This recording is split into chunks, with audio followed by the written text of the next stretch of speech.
Hi there, it's David Young, the Resourceful Coach, and what we're going to talk simply about today is getting your thinking right. I want you to think like a pro. So we're going to look at 6 different scenarios today around the course that I think if you can improve these ideas, you'll become a much better player. And throughout it, we'll use some certain golfers that I think do this bit so well, we can use their ideas, it will make a massive difference to your game. I know my thinking, even as a professional golfer, when that improved, made a massive difference in my game. I got probably, on average, I would knock 6 shots off my score. And if you're a player playing, say, 18 handicap, you can already hit a golf ball solidly, because to play bogey golf, you must be getting that ball near enough around the green in regulation and chipping on and 2-putting on average. And some holes you're parring. But a lot of the time what I find is it's the decision making, the way you're thinking, is probably costing you those 6, 7, maybe 8 shots around. So if you are around that 18 handicap, I've seen golfers improve this and then suddenly they've been shooting 90, now they're shooting closer to 80. So what we're going to start with, simplest one, okay? And I want every golfer to do this. You've got to be clear in your mind of the shot that you're going to play. And we'll show you as we go through other bits how important it is to do other aspects to make this better. But you have to have clarity of thinking. You must know what you're going to do. So here we are, second hole at Corinthians, par 3. 146 yards. I'm just a little bit forward of that, and the flag's pretty much in the middle of the green, so it's playing about 140 yards.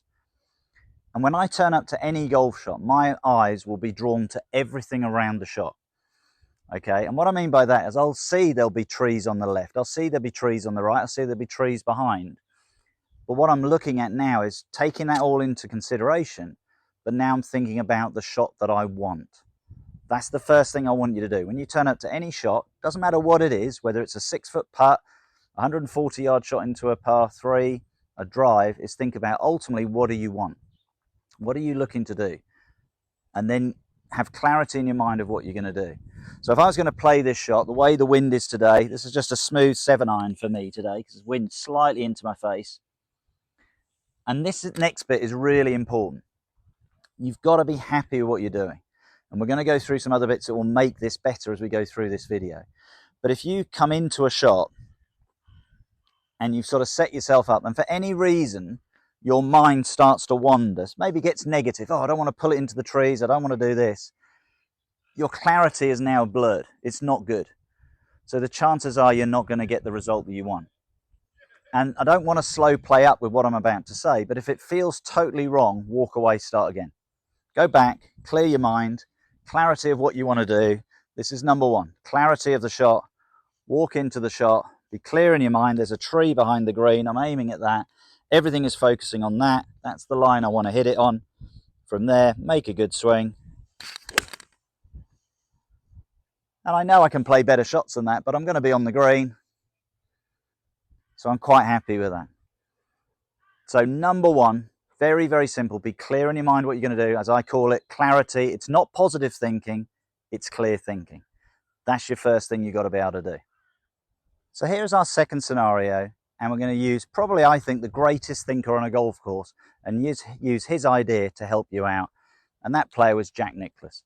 For me, how he approached the game mentally was way, way better than anybody else. And I'll guarantee that's why he won 18 majors and won more tournaments than anybody else in those pressure situations. And what he did brilliantly, he used what I called the 75% rule. And the 75% rule is that he would look at it and he'd think, can I achieve that shot? Have I got the level of golf to play that shot?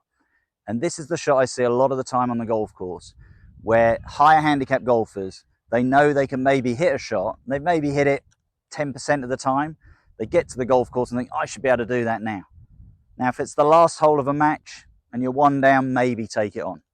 But Nicklaus's thought was, if I can't execute it at least 75% of the time, I'm not going to take it on, because if it goes wrong, for him, that could be a bogey, double bogey, triple bogey, and that could cost him the tournament.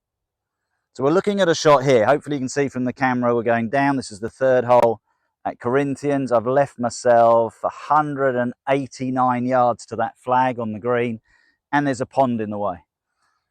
And I look at it and I think, well, I could take out a hybrid, I could knock that on the green, but what would be a sensible shot? The tee shot wasn't the best. I've ended up in this position.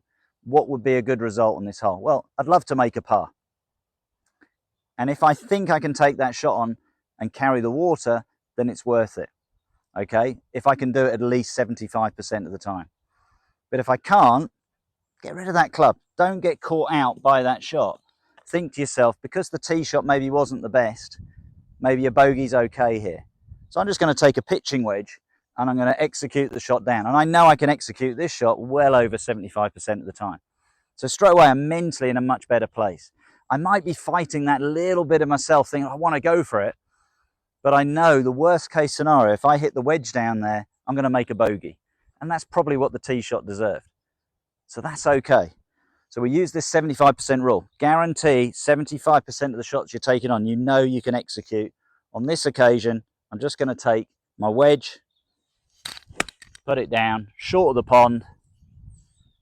And you never know, I might be able to put that ball on the green close enough, still make the putt and get out of there. But I'm not going to make disasters. If you are that player struggling to break 100 or struggling to break 90 because you're taking on a shot really you're not good enough to do consistently, that's the key word, then take the easier option.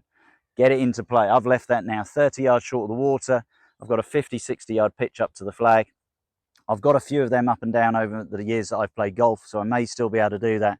But I know in theory, worst case scenario, that's a 5. That's not going to ruin my scorecard.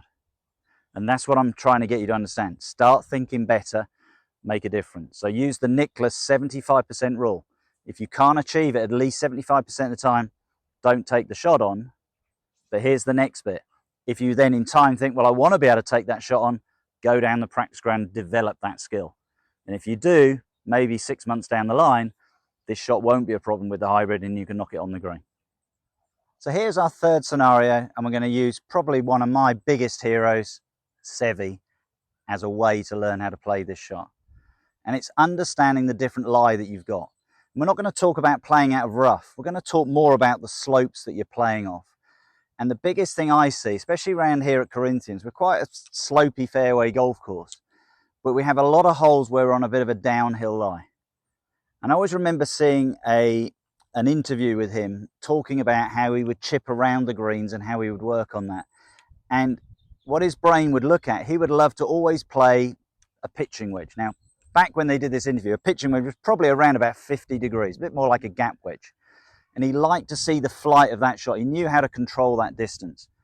But what he became very clever at is that when he had a slope, and what we've got here is a downhill slope, and you can see from the picture, it's about a 6-degree slope that we've got here, that we've got what I would say a normal pitching wedge distance that I've got to go into the green.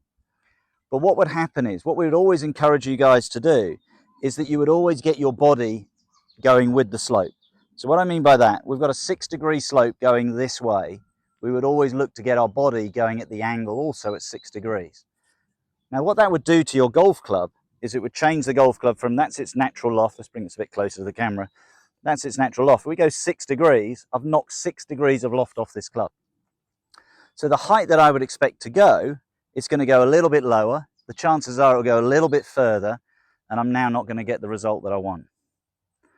And I remember this sort of interview that he did, and he showed a downhill lie and an uphill lie. And when he had a shot like this, he would change from a pitching wedge.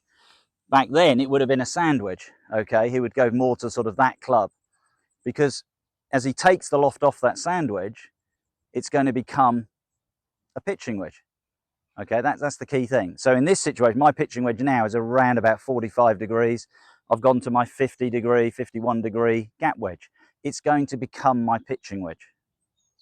So you can see what I'm learning is how the slope is going to affect the shot. And I always remember the interview was with another Ryder Cup player, a guy called Ken Brown, and he was on an upslope. And again, he was up the face of the bunker, on the grass, not in the actual bunker, but on the grass.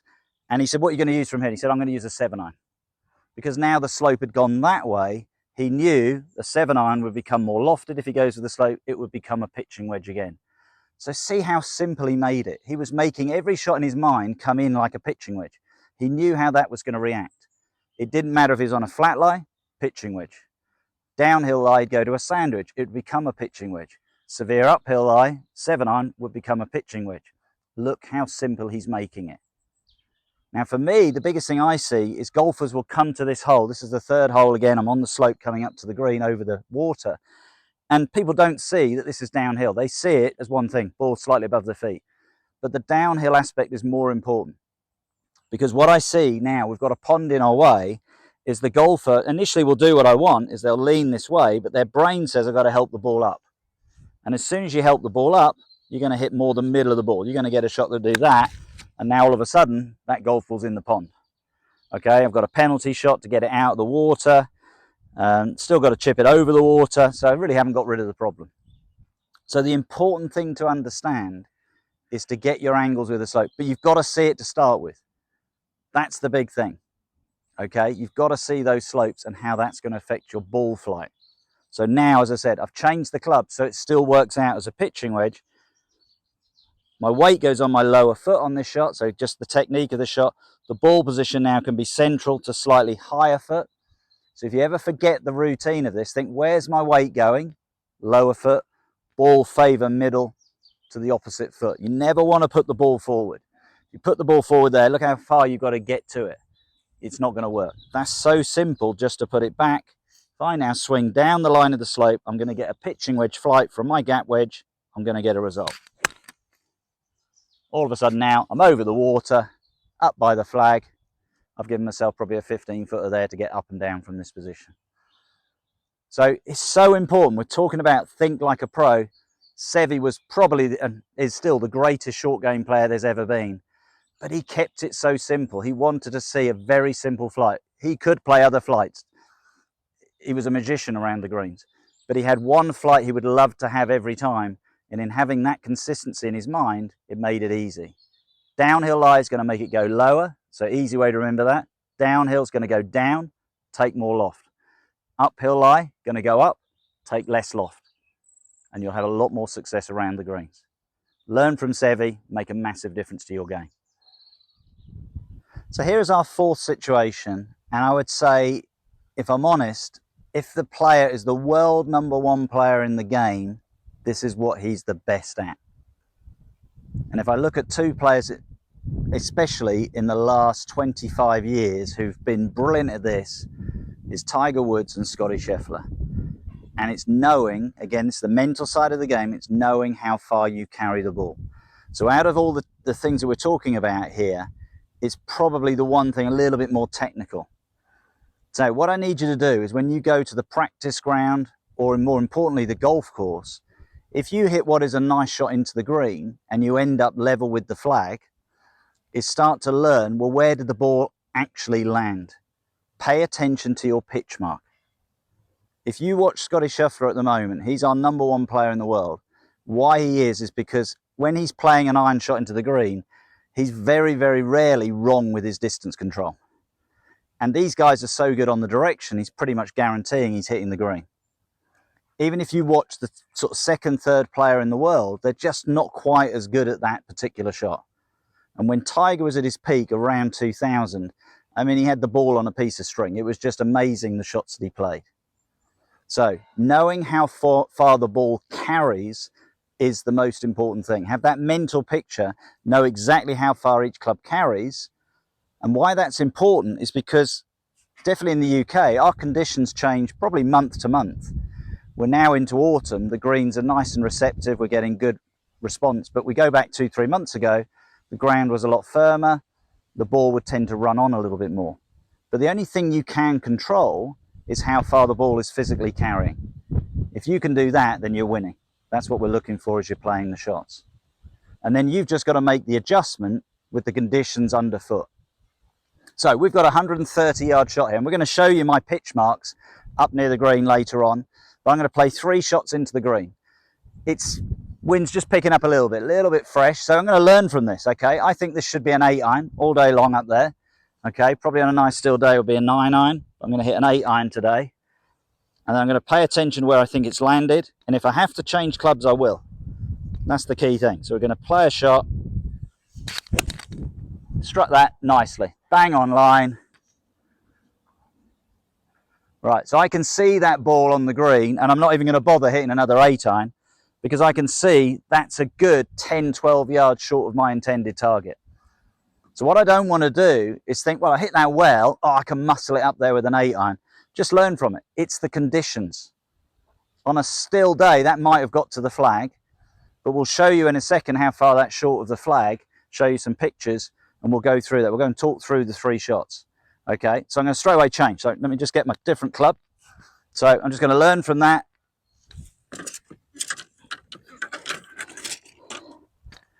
And the key thing here is don't let your ego get in the way. Don't, oh, I can get it up there, okay? So straight away I'm going to change clubs. And again, I don't know if I'm going to strike it as well as the last one, because that was as good as I could hit an 8-iron, but I reckon I'm a good 30 feet short. That's a good club. Same shot. Let's see if we get there with a 7. Nicely struck. Tiny bit to the right of the hole. Well, this actually is perfect to show the scenario. I'm actually not going to hit another shot because I'm going to show you the importance of getting the distance right, far more important than getting the direction right. And that's the perfect scenario in those 2 shots. So we're going to wander up onto the green, have a look at where those 2 balls ended up, look at the pitch marks. They'll probably stop in a similar amount of time, even though it's a different club, but we'll get the results we want. I'm going to meet you up on the green once I've replaced those divots. So let's look at our 2 results. This was the 8-iron, and it on the green. I'm going to take a reading, okay? I don't normally do this on the green. I wouldn't do this normally to get a distance, but just to show you how far I am from the flag. So I'm 14 yards short of the flag. There's my ball. Here's actually where my pitch mark is there, okay? So in these conditions today, my 8-iron only flew around about 115 yards. And that's now given me a 40-foot putt. Okay, so that one, we learnt from it. And what we decided to do then was take 1 more club. And that ball's right over here. Okay, and I'm going to go level with it so you can see how far short I am of the flag. I'm going to pace this out. I don't think the viewfinder will pick up this shorter distance, but we'll see. Yeah, it did, 4 yards. So you can see I've added 10 yards on the shot. And my pitch mark again is dead level with the ball. It shows the quality of the strike that I've hit. Let's repair that. So now I've pretty much, in these conditions, I've made the adjustment to be able to get that there. Now all of a sudden I've gone from a situation where I've ended up a good 40 feet. What we're looking at, yeah, 14 yards, 42 feet roughly. That one there, probably inside 20 feet. The direction on this was brilliant, but I didn't get the distance right. So we can see what far outweighs the importance of getting the direction, get your distance control. And that's why Tiger dominated the game. That's why Scotty Scheffler is winning 5-6 tournaments a year, because he's controlling his distance so good. But more importantly, he knows how far he's going to fly that ball. You land on greens at the moment in the UK, we're now coming into October, and they're this soft, the ball's going to stop. Both of those balls stop pretty much dead. Okay? You strike it correctly, the ball will stop. But start to pay attention to where the ball's landing, see where it ends up, put the 2 together, make the sort of adjustment depending on the weather conditions, and you're going to have a lot more fun. So our 4th point is know how far you can carry your golf ball. It's such a mental importance, because then when you've got trouble in your way like bunkers, they don't sort of exist. The water doesn't exist, because you know if you hit it correctly, you're going to fly them, you're going to have a lot more success. The next thing we're going to look at is using one of my biggest heroes, biggest influence in my golf, Nick Faldo, and what a thing he was so good at. And if you can do this, you're going to have a lot more success every shot you play on the golf course. So as we mentioned, we're going to talk about Nick Faldo, and what he did brilliantly was routine. So important to have a consistent routine. And why this is important for the mind, because if you find that routine, you stay calm, you stay focused, you believe in what you're going to do, and then you end up starting to execute shot after shot so much more consistently as you go through. And Faldo did this on every aspect of the game, but he had a routine in his peak where he used his caddy, a lady called Fanny Sunderson, to help him stick to that process and routine. Now, I'm not going to be able to do that because I haven't got a caddy with me today to explain it exactly, but we'll go through what he did. But the very last thing he did, which was the routine, we're going to show you how it worked. But we're going to combine it a little bit with my green reading method. Okay, so my green reading method is all about gravity, is all about understanding the flow of where we believe the water would run if it was running across the green, coming out of the hole, how it would work. So again, it's a routine. So my first thing I ever do when I walk to a green is I'll go up to the hole, and what I'm looking for is I'm looking for the idea. If that hole filled up with water and it started overflowing, where would it go? And I believe it would run this way down here. So I'm just going to put my rangefinder there on that line. Okay. And the second thing then I would start to work out from there is, where is my ball relative to the viewfinder? And what I mean by that is, if the water's running down here, which I would call 6 o'clock, my 3 o'clock would be over there. I'm coming in from about 4 o'clock. And that's going to be important in a second. If you go and watch my green reading video, it will show you how that works, where you are on 4 o'clock, the percentage of how that's going to break. But I'll explain that as we go through. So that's my first part. I've worked out where I am on the clock face, and I've worked out how severe the slope is. I'm feeling that. This is a little bit more than average. This is probably about what I call a 2.5 slope. Okay. And then I pace it out from there. 1, 2, 3, 4, 5, 6 paces. So here's my maths. 6 times 2.5. Let's get my brain working. That's 15. At 4 o'clock, it's going to break about 75% of that. So this is going to break around about 11 inches of break. Okay. And the low point is over there. So I know I now need to aim, let's use a golf ball, around about 11 inches this side of the hole. So a golf hole is 4 inches across. 1, 2, 3. So we'll put it there. That's now my aim point. Okay, now what we're going to do is we're going to use Nick Faldo's idea. So what he did with his caddy, he would line up his putter, and she would look down the line and make sure his putting was pointing at the point they believe was correct. So that ball would be their point. So she would be looking along the line. Again, it's a routine. Okay, he would then set himself up. She would go, yep, that's absolutely perfect. Now here's the important thing. She's not allowed to stay there and watch him putt.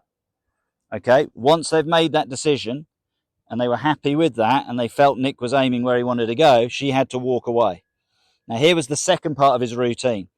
He would get into position and he would look to keep everything still to guarantee he brought the club face back to that position. So he would keep his head down as he hit the putt, and what he was hoping to hear, which I didn't hear, is the ball would drop in the hole. But what it did brilliantly for him, those two things in that routine, once he'd read his putt and he would have had a routine for that, it kept him going through the same process over and over and over again.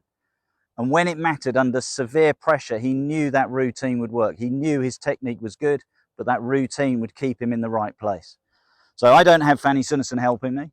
So I'm just going to go through it. I'm going to aim my putter there. And again, the only bad thing is when you're practicing, I know it's low of the hole and it's level with the hole, so probably a little bit more speed, that might have gone in, but the camera will probably show that.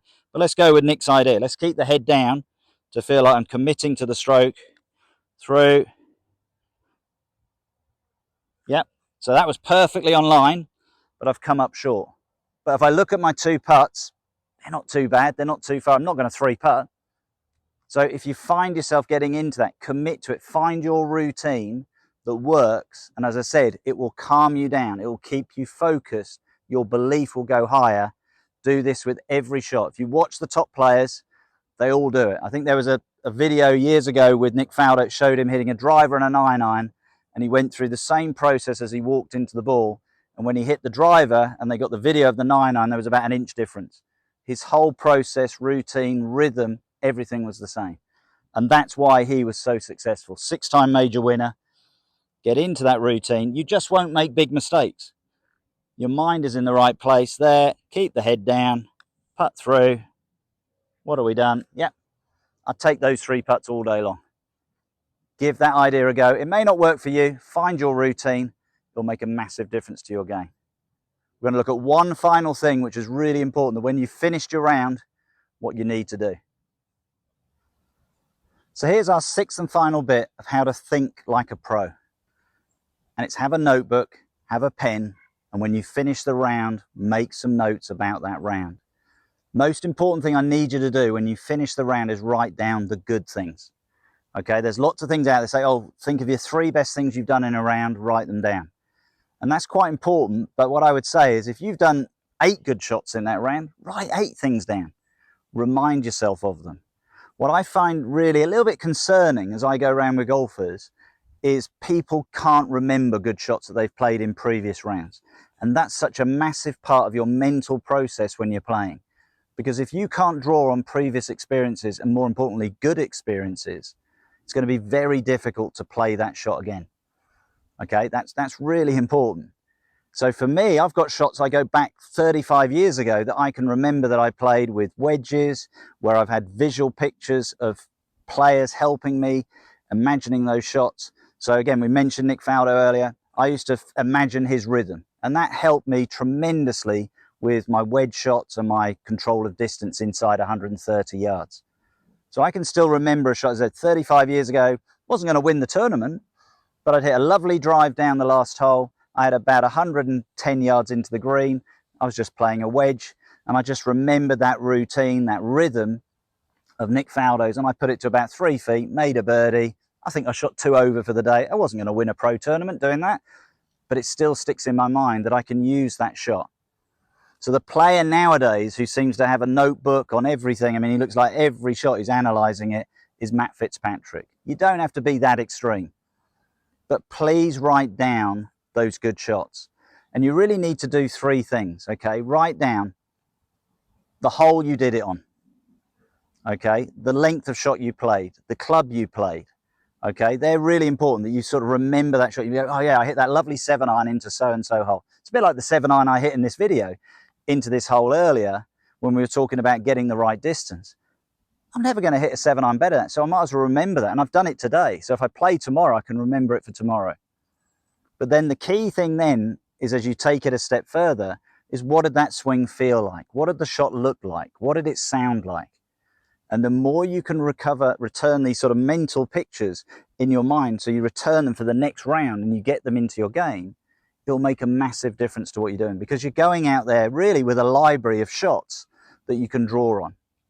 And that's the biggest difference with the tour player. He has thousands of shots, good shots that he can draw on, and he uses as he's playing. The unfortunate thing I see is most golfers go out and they remember the bad ones. Oh, last time I played this hole, I hit a 7-iron into the trees. That's no good to anybody, because back to the very first thing we talked about, the clarity is gone. All you're getting clear in your mind is negative thoughts about what you're doing. And everything about today isn't about positive thinking. It's about being clear in your mind, being calm, being focused, and starting to trust the game that you're developing. And by making notes, you're understanding, yeah, how can I develop that? Like we did on the second shot where we're playing over the water, and we said, well, can I play that shot? You might look back at your notes and go, no, I can't. But I want to, so I need to go to the practice ground and work on it. So there are 6 things we've looked at. Clarity, really important. Understand what you're going to do, number 1. Number 2, know your limitations. Know what you can physically do.